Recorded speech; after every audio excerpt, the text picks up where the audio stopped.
where do I start? Really what you're doing is in every second or every minute of life, at some point, you've got to be open to sort of coming up with that idea. And then from that point on, it's how do you build on that. I've never met a startup yet, and I don't think there is one that exists, who had an idea solely and have developed that idea into a solution or a product or a business that they can truly put their hand on their heart and say, this is exactly as I thought it would be. This is exactly what I had originally, it's all my own. That just fundamentally does not happen. Firstly, there's no such thing as a unique idea. I don't believe it. I don't think that there's any sort of, I don't think any of us out there have such a unique experience of life relative to 7 billion other people on the planet that whenever we come up with this idea that it's truly unique. And there is a theory that says the minute you have a unique idea, there's someone else on the planet that had it too, right? So kind of these things populate and spread quite quickly. So from that point of view, I'm a big believer that you don't just put people in a room to sort of say, right, think, come up with something. Although we are going to do that a bit later on. But again, when you think about sort of idea generation process, in the environment you're in the most fertile environment you can probably be, because you're in an environment that says if you come up with something, you have an immediate network of peers and colleagues you can actually sort of throw that idea against and see what comes back. So the minute you share that idea, actually that idea is no longer your own, because you've set a trend in process that says the person you've shared it with is now perhaps thinking about it in a way that's going to either add to it, or they're going to take that idea and they're going to develop it. So it goes back to that sort of principle I said at the beginning, do something about it, don't just talk about it.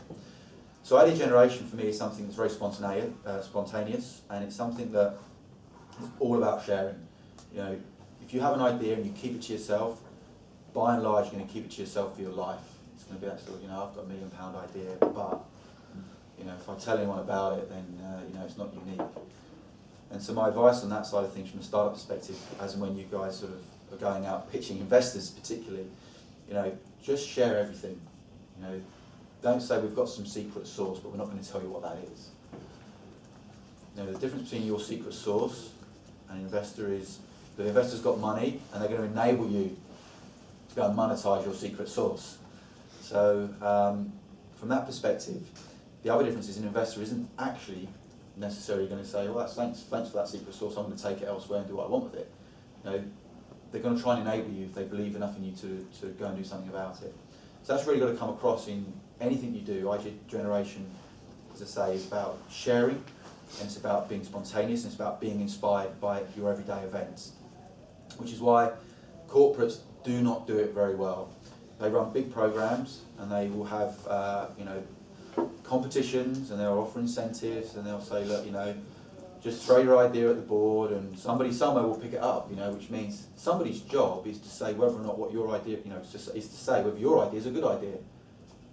Now, whose idea was that? To put one person in charge of a whole organisation's collective brain power? It's just ludicrous, right? So idea generation has to be something that you own wholly as an individual. If it's your idea, you're responsible. Which starts moving into this concept of validation. And I've referenced it already. You can have the greatest idea in the world, but if only you know about it, how do you know it's really great? If you're not doing anything about it, you've not shared it, nobody's validated and said, you know what? You've got something there. So, for me, validation starts in this type of environment, and we're going to do this later on. There's going to be some ideas I think probably you're all walking around with already that hopefully will come out and apply to finance. There's going to be some ideas I'll throw out there, because I'll put my hand up. I'm a startup too. I've got, at any one point in time, trying to incubate 2 or 3 different things, where I've had an idea and I'm trying to find people to help me deliver those ideas. So I'm constantly trying to validate those ideas by throwing it out there. And that's what I think we need to do today. Once you've had this, once we go through this sort of process of thinking about what problem we want to solve and what idea we have as to sort of developing the startup, how are we going to validate it? So we're going to come up here, we're going to pitch that idea to each other, and then from there we're going to recruit from within ourselves, hopefully a team that's going to get behind that idea. And what we then start sort of looking at here is the difference between sort of innovative thinking and entrepreneurial delivery. So again, I was talking to some guys last night here, and you sort of said, you know, from a corporate perspective, you know, sort of the word innovation has become, it's a bit cliche actually, not just in corporate perspective, just in general, right? You know, we're all sort of sitting here thinking we're sort of innovators, and it's to the point where it's cliche. And what I guess we really want to sort of now sort of start drawing out, and what I think you're all sitting in this room today for, is not because you want to be innovative, it's because you're entrepreneurs, you want to do something about it. And so again, going back to, you know, the spot as being a fantastic local asset for you guys to sort of, you know, have the idea, validate your ideas, and actually go and do something about it, compared to all these other environments that exist in a corporate sense, or sitting on your own in a bedroom, whatever it may be. You know, it's a lot more difficult. So this sort of community, you know, the idea of sort of sharing with the community is something that I really want to promote in what we do today. So I think I've kind of talked a little bit here, sort of just throw enough out there where I want to sort of make it two ways. So just to sort of start that process, anybody want to throw out, you know, I guess sort of an example of where you've had what you think is probably one of your greatest ideas, and what environment was you in when you had it, and what led to it? Can you say again? So, Sorry. no. So it would be great to get an example from somebody who will share not the idea itself, but, you know, give a sense for the environment of where you had what you think is probably one of your greatest ideas, and, you know, what you did about it at that point in time. You know, what happened. So, you know, where did you take inspiration from? You know, whatever it could be. You know, was it in the shower? Was it in the bath? What was the environment, and what led to you coming up with that idea? So, what was the problem that, you know, you were thinking about before you came up with that idea? Because an idea ultimately is an attempt at a solution. I know from, go ahead. Okay, sorry, I didn't see. So, I don't know, for me it's kind of a whole process, because you usually can't really pinpoint where the idea came from. It's just somehow stuck in your head and you're starting to think about it, and I don't know, at some point it merges into something different, and there you start to work on it. So I don't know, for me it was like 5 years ago that I had the idea for this company, and basically it turned into the vision and into something real right now. Although I've been learning, I've been interviewing so many people, I've been traveling around the world and working with companies. But I don't know, probably the main thing is really just being around people and being around inspiring places where you just see things happening, or the other point is where you just see problems arising and it just bugs you so much that you just have to do something about it. So that's probably for me where I see ideas. Okay, and at what point did you kind of step over the line between, this is bugging me, I think I've got an idea about what I need to do about it, to actually doing something about it? At what point? Yeah, when I was too pissed about my whole career approach. Like I had this idea of what I would like to be doing, what I would love to do, as we were speaking earlier or saying earlier. And then I thought, like, why the hell am I doing this? I have enough money to start a company, I have enough time, the capabilities most probably, even people around me, and I just really don't do it because I'm kind of stuck in this day-to-day thing where you get a paycheck afterwards. So, and then I said, like, it's already enough.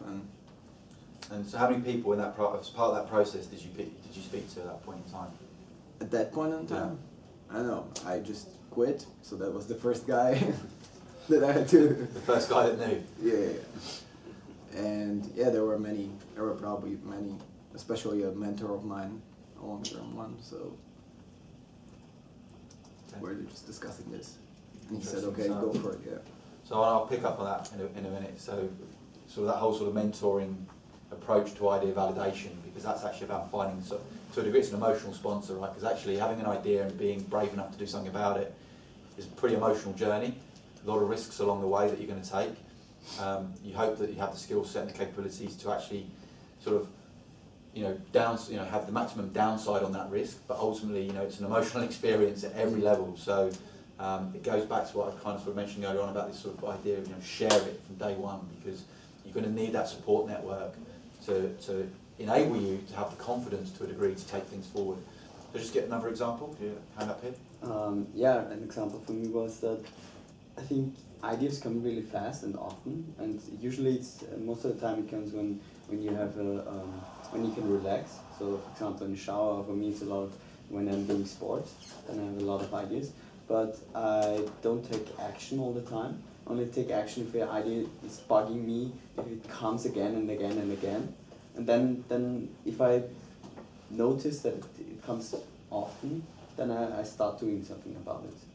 Because ideas come all the time, and if you execute on everything, then you can't finish anything.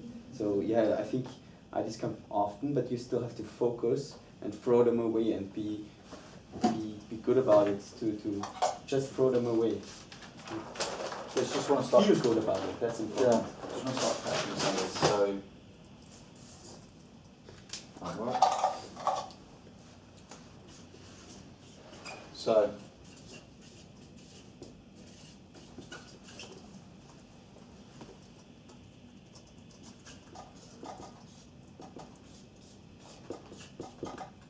So these are the two concepts I think that sort of emerged over the last 5 minutes.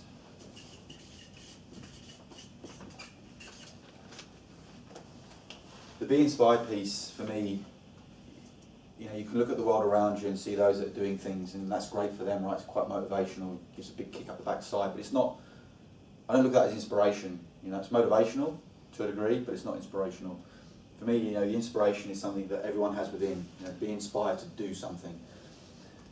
And I think that normally does come off the back of what we just described here, which is sort of, you know, feeling or living the problem, you know, and having that sort of consistent, nagging instinct behind it, whatever it is you're thinking about, to actually then go and start doing something about it.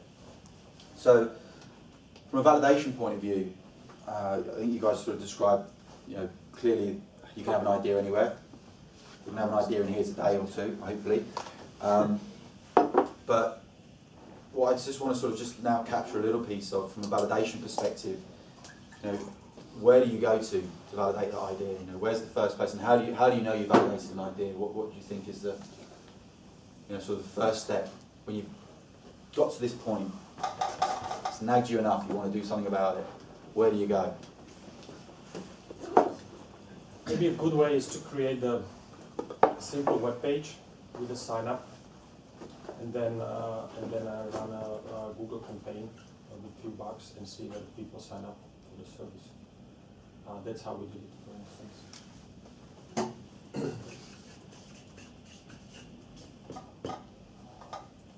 Go straight back to the point earlier on, I think, where so to get to that process, right, you've obviously shared it with a few people, you validated that conceptually it's worth spending or investing that little bit of time to build that web page, and a little bit of money to invest on the AdWords. But again, you know, having the idea and validating an idea is just part of the process, but actually go and do something about it. The ultimate idea validation, do something about it, you know, build it. So I think it's a great example. So what I want to do, given that we've got a bit of time, I want to run through some examples of some great ideas and some things that people have done something about those ideas from a company perspective in finance, and then go from there to essentially pose a challenge where we're actually going to say, hope to have an ideation process here today in the room, pitch that idea to each other, try and recruit a little bit of a team, create the concept, and then validate it at some point. So I mentioned finance as being sort of this rich fertile ground. I want to go back to that and sort of just break it down a little bit. So payments, for me, is probably one of the most sort of over-hyped areas of startup as we sort of stand here today. And the reason for that is when you think about it, like, we don't actually have a payments problem, right? You know, you owe me some money, you're going to get some cash out, give me cash, you can get your mobile out, you might bank transfer, you know, it's pretty simple, right? Or we'll say, well, I haven't got the money, but I have an item of value, you know, will you take that? You know, it's not actually something that we have a problem with. But that said, you know, there's so many people doing stuff about payments and sort of trying to build payment startups that I think, shows that actually there is a problem. So as much as I say there isn't a problem, right, we can all pay. I'm not solving anything by saying here's another way to pay. It's just another way to pay. It's not to solve the problem. But what we're talking about here is that when you think about how the world has developed from a technology point of view, I mentioned earlier on, what we've really done, you know, cash transactions binary, right? It's frictionless, it's easy, settlement instantly. But technology's kind of sort of intercepted the process a little bit here and created a huge amount of friction. And that sort of technology takes its sort of, you know, the largest shape through sort of card payment infrastructure, which is ultimately your link for money in or money out of the bank account. And so when you look at payment companies today and what it is they're trying to solve, for me it's a convenience problem or it's a cost problem. And that's how you kind of split between the two. So Square, you know, I'm sure you're all familiar with Square, right? I'll put it up there because it's kind of the, you know, Jack Dorsey's ultimate PR machines. I think my mum knows about Square, that's how good their PR is. So what have they done? They've just simply enabled you to take card payment as an individual. You know, pretty common sense, really. It's nothing sort of revolutionary in that idea. Yet the barriers to why, as individuals, we didn't take card payment was the cost of payment and effectively the complexity of payment. So they just simplified it. You know, not too much to it, just simplified it. And what they've enabled through doing that is a whole, you know, ecosystem of micro merchants, which effectively what we all are, to take payment. So they've solved a convenience problem. They've not really solved a cost problem because it's pretty expensive actually relative to the cost of accepting payment. But it's a convenience problem. It's instant gratification, it's instant settlement, because actually cash is becoming more sparse in certain parts of the world. So, you know, from that perspective, great example of solving a problem in the most simplest form. Take what works today, think about a market that's underserved, make it convenient, deliver it. Simple. And the precursor to that would be something like PayPal or MoneyPool, Skrill, where, again, effectively they took the card payment infrastructure, aggregated it into a wallet front end for online payment, and just made it easier for people to transact in an online environment. You know, for me to pay a merchant or to send money online is now, you know, log in, confirm, as opposed to wallet out, 16 digits, expiry date, CB2, possible verified by Visa, MasterCard secure code process, depending on which country.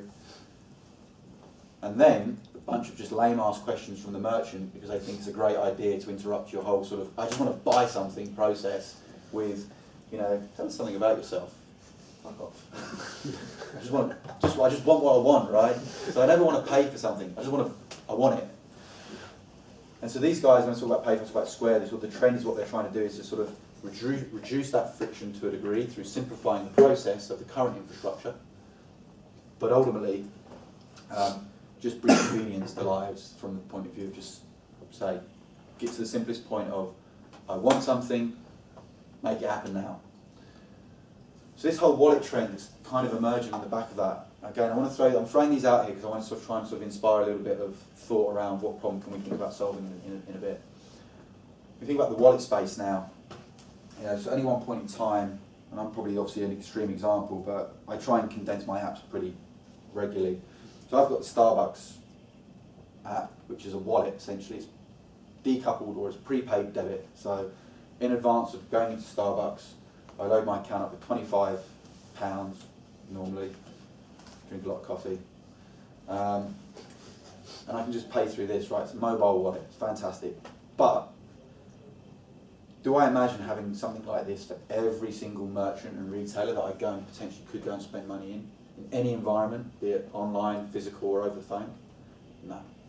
Yet everything that seems to be developing from a wallet perspective has a closed loop element where you've got to have both the buyer and the seller. Nothing's open to a degree. There's some stuff that's starting to look at how you can perhaps create an open loop system, and we look at someone like Stripe or Zeus, who effectively are just building sort of an API for payment. That's it, that's their business. You know, if you want to take payment, 3 lines of code, done, you can take payment. And so it's sort of developing that consistent back end. But in the wallet space, you look at things like Google Wallet, you look at things like V.me, MasterCard PayPass, multiple things like Starbucks now that are coming out. They're all about trying to sort of condense a customer base in one shape or form to align with the provider of the wallet and a merchant. So I think it'll be interesting to think about, you know, what does real mobile wallet look like? Because again, going back to this idea, there isn't a payments problem. Actually, there is no real need for me to load £25 up to Starbucks. I do it because it's kind of, you know, feels like I should do it to a degree, but I didn't have a problem before. I just used to pay them cash. The problem I do have, however, is when I pay them cash, they give me a bunch of change. I lose it. You know, that feels like a problem, but no one's thinking about how do I get paid from a mobile wallet perspective. And I think that's important when we think about this in a bit, because you look at the likes of PayPal and Square. Why are they successful? It's not because people thought, oh great, fantastic, you know, I've got a new way I can pay you. No, they sat there and thought, show me the money, you know, I've got a new way I can get paid. And that's why they actually proliferated, because people are sitting there thinking, I want to get paid. I don't want to pay for anything really, generally, but I want to pay, I want to get paid, right? If you owe me money, I want it now. And so again, just going back to that wallet space, you know, at the moment the trend is about how to effectively, you take a card payment infrastructure and stick it on a phone. That has little to no incremental value at all, in my mind. What we use currently works perfectly well. And you'll get some people say, well, you know, get your mobile, get your wallet out, your pocket, get your card out. It's almost like you become, so you use your dexterity because the mobile, you know, now exists. That doesn't happen. So I just think about, you know, if someone can think about how we solve that problem of getting mobile payment to really proliferate, that would be great. And I want to talk about level up. So payments has now evolved one step beyond just payments. So the payment system currently actually is predicated on the back of a transaction fee relationship between the provider of the service, so a merchant acquirer or a payment service provider, and the merchant who's paying for the ability to accept that payment. And the big threat when we talk about wallets and you kind of look at someone like Google, you know, is that the idea is that Google have so much data, they know this stuff so well that they're going to give a payment away for free, right? That's the threat. But that is the trend. A merchant, when we going back to what problems are out there, a merchant doesn't have an acceptance of payment problem, they have a cost of payment problem. So what Level Up have done, which is, I think, whether it's the right model or not, I'm not, you know, jury's out, but it's pretty innovative and it's great marketing. If you start about Boston, payment is free.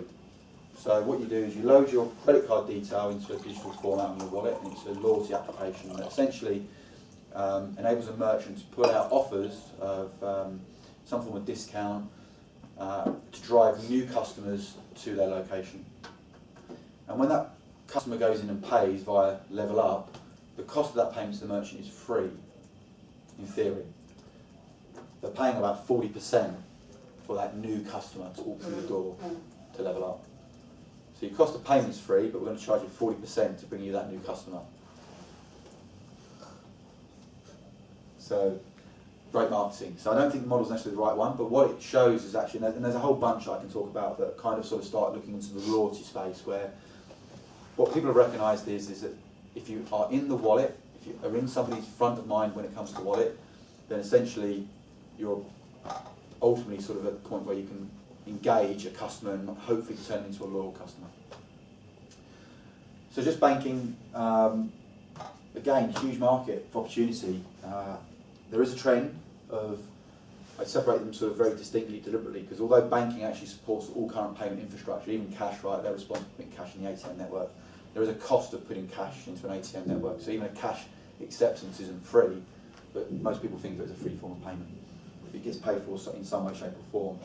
But the disaggregation between sort of core banking services and a transactional wallet at the front end, you know, is something that is really starting to predicate itself. And is anyone familiar with Simple or Movin Bank out of the US? Yeah, simple. Yeah, Simple, so yeah. two Anthemus companies. Just to name check them. You know, essentially what they're doing is sort of simplifying to a degree the whole front end bank experience. They're not a bank actually, either of them. They have no banking license in the US. But they own the front end experience where they've just made it really slick to feel like you're engaged with banking services. Feeder out of Germany is a bank, registered bank, but it has actually it's sort of disaggregated its core banking platform from its wallet structure. It's the only payment wallet in the world, so from an e-wallet perspective, that actually can pay you interest on your balance.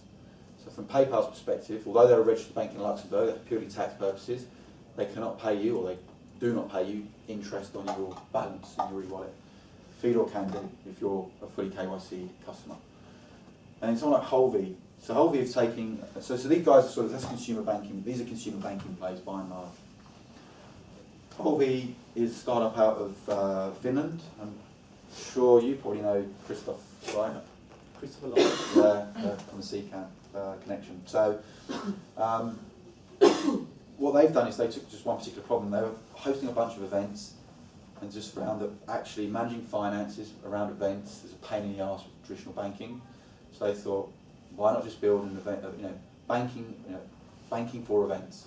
That was it. And so they've developed, again, great, fantastic UI experience.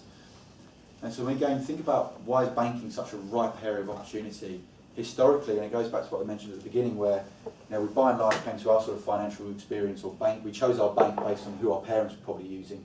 We had no sort of form of education to it, and probably because maybe it was the best building on the high street. We liked the look of the marble and the mahogany and the smell of the physical location. You trusted it. Actually, consumers today, clearly we all know this. They don't trust the banks, largely full of shysters that are just taking our money and gambling it essentially overnight. To having trust and instantly forming trust with a great digital experience. So visually, does it look nice and is it simple to use? And if I can tick those two boxes, within 30 seconds, I start to trust all of a sudden a digital bank, and it doesn't even have a physical location necessarily. So I think that's really important to think about this from sort of banking for the next generation perspective, and then sort of taking that forward to sort of financial education, is that actually the whole generation of people coming out here now that probably are as clued up to what banking services means than ever before. So all these kids that have been playing Zynga games like, I was going to say Farmeron, but that's another seed camp startup. They don't play these games, but what's the farming game from Zynga? Farmville. Farmville, that's it. I'm addicted really. but you've got these kids that are all coming through, and actually, when you think about the way in which that game is built, to a degree actually it's financial education. They're learning about stored value. I've got to put something in order to grow it and to maintain it. And so again, this is why banking I think is such a huge area. There's a company called Paymula coming out of Asia that is actually focusing, its whole model is to focus on the 6 to 12-year-old range to provide banking services. So it gamifies the whole banking experience for a 6 to 12-year-old. And on the back of that, on the basis that when they come to making their decision as to what bank they want, because of Paymula, they'll have an idea about who the bank provider behind that service was. So they operate in Singapore behind OCDB Bank, I think, from memory. So I think, again, huge amount of opportunity in space because just the current model was not built for the world we live in today. It's as simple as that.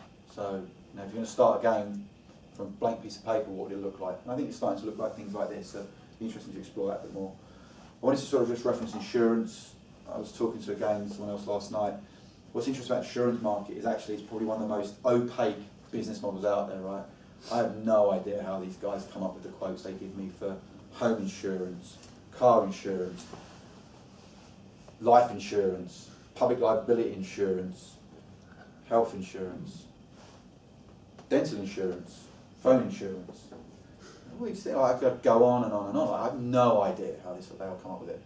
But really, reality is we're all paying into a system that is actually, we're not insuring ourselves, we're insuring each other to a degree. So 70% of, statistic, give or take, right? But 70% roughly of all insurance premiums go on payout.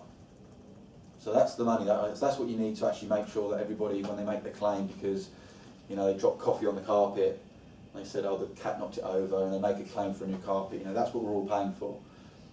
The other 30% in insurance actually goes towards maintaining the business model, marketing, staff, operational costs. So insurance companies actually make their money on the aggregated funds that they collect as premiums, and then they go and invest it. That's where they make their real money.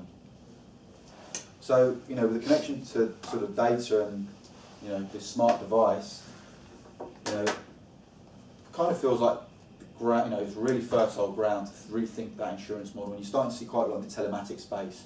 So this idea that You know, when you think about it, if I'm insured to drive a car and I don't have an accident that year, did I need the insurance type of mentality? So I've just paid for something, I didn't need it, but I've covered someone else. So what if I can, when I get in my car, just press an app, press a button on my phone, and it just basically charges me for that journey. So, and then it starts recognising my actual behaviour of driving. Do I drive slow? Do I drive fast? What type of roads do I drive on? So that's a huge area where, sort of from the core, not only from a front-end application point of view from us as consumers to use, but from an infrastructure point of view, huge open space right now.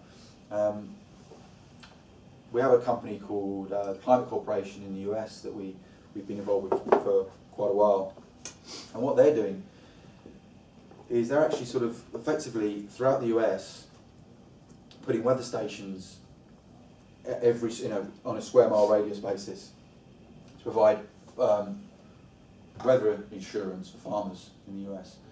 And by sort of really condensing down the point at which they collect the data, they can actually give you a different insurance cost or premium, charge a different premium for the insurance from one end of your field to the other. Because they know that actually over here you get X amount of rainfall, it's this much, they've got all the weather data. Down here actually is just pretty safe because it's in a valley, so it's okay. So it's like local data for insurance. So that, I think, again, is just a wide open space. And then, just another area just to throw out there, linked to payments to a degree is remittance. This idea sort of, the currency market, again, one of these sort of historical banking services that's just so opaque, right? Going from here to the UK, euro to GBP, you've got an exchange rate. And you kind of know from one day to the next whether the exchange rate is better or worse than the day before, but what you don't really know is what's the true cost. So there's someone saying, well, it's no commission to do a money exchange, or to exchange your currency. No commitment. So how are you making money, right? Because the mid-market rate that the bank sets and the company that's providing that service to you, immediately they're putting a markup. So they're making a bunch of money they don't tell you about, and at the front end they tell you they don't charge commission. They're just saying, well, here's the rate that we're setting it off, and we're not charging you any commission off the rate we set it off. And actually the rate they're getting is normally like 3 or 4% higher in terms of fee to you as a consumer than what the bank is actually charging on the mid-market spot rate. So some interesting companies here. Currency Cloud effectively have, their aim is to again sort of simplify and add transparency to that whole business model and just API'd everything. So anytime you want to do anything with foreign exchange, you just simply write an API to the Currency Cloud and you can instantly trade, settle and execute our currency transaction. So then there's two sides of the way I kind of view sort of that remittance or sort of currency space. Consumer side in the remittance play, you've got someone like a Zemo who are essentially,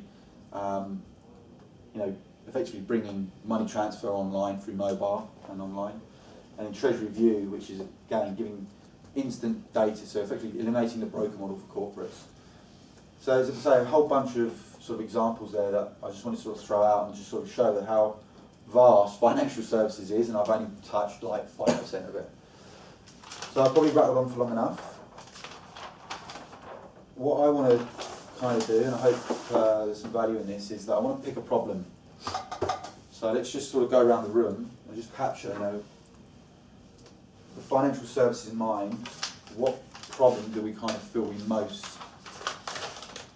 come across every day? So just throw it out. What problems do we think we have?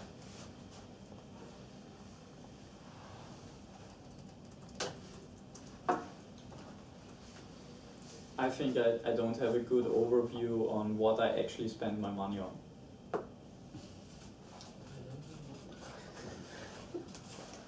I have the exact opposite problem. You know it too detailed? Because I'm keeping really tabs on everything that I do, and then in the end you're like, okay, and why is this good actually? But how are you doing it? I have a separate program for that, which is So you've kind got of your own solution? Yeah. Not There's in Excel, right? no Excel. I mean, there are already those apps that Yeah. just, you can keep tabs on all your accounts, and it syncs through iOS and Mac as well. So It's a PFM, personal finance management. I mean, I think it's probably one of the biggest problems out there.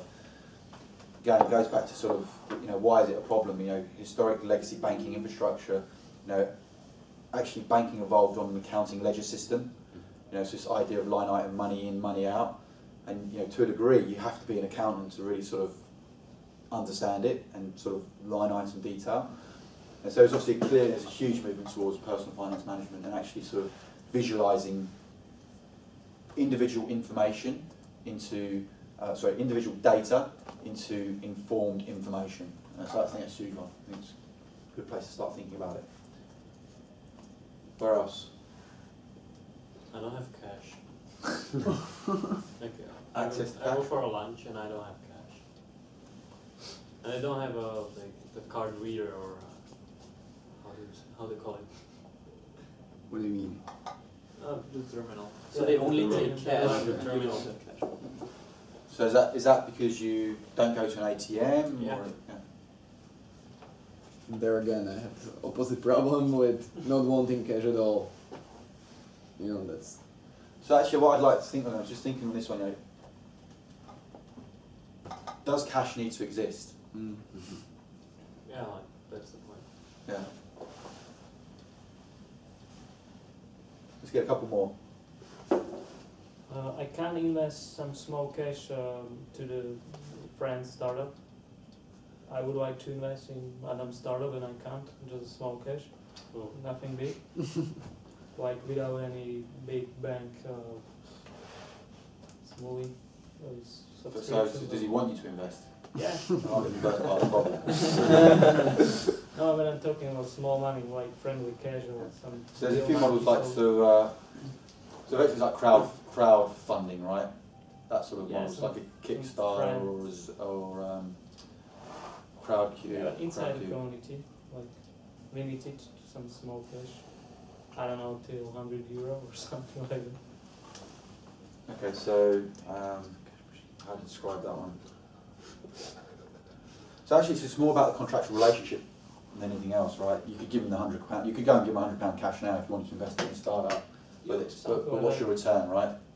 Yep. So it's more about understanding if you give 100 to him, what are you getting back for it? What percentage of the business? How's it documented? Is that type of problem? I mean, that's so. Yeah, something like informal, but as you said, I can do it on cash Okay. base. Or is it, so just want to try and drill down to there's two ways. One way is to say it's about documenting the process for investment that sort of links what you've invested to a stake, an equity stake. The other half of that problem is actually you want to loan him some money. You're not interested in equity, but you believe in it, you want to loan him some money. You're going to make a return on your loan. So it's like a peer-to-peer network for a loan. So you got some cash, you want to make a return on it, the bank's paying you no interest at the moment, he'll probably pay you 5%, 10% type of mentality, yeah? So, because again, it goes back to how banks make money, right? We're all suckers for this. We give them all our cash every month, and the bank goes and lends it to a bunch of people we don't know. And they make a ton of money on it. That's the balance sheet that they run, right? 200 million in, 200 million out. They'll make money on the float of that money changing hands, and then they're also going to make money on the interest.